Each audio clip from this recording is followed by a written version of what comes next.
আমার শখের বেশটা চলে গেল রে, আমার শখের বেশটা চলে গেল রে, কে খাইল রে, কে নিল রে, ও আল্লাহ রে, আমি এখন কি করব রে, 1 মিলিয়ন ফলোয়ার কোথায় পাবো রে, আমার পেশটা চলে গেল রে।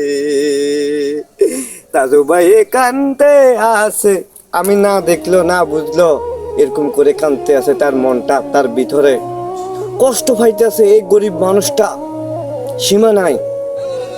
আপনারা একটু দয়া করেন, দাদু ভাইয়ের পাশে দাঁড়ান। দাদু ভাইয়ের ঘর নাই, বাড়ি নাই, দুয়ার নাই, গরিব মানুষ, কিছু বুঝে না, কথা জানে না, তারপরও সাংবাদিকের মতো কথা বলিয়া সে ভাইরাল হলো সোশ্যাল মিডিয়াতে। আপনারা এই গরিব মানুষটার ফেড়ে লাথি মারলেন ভাই।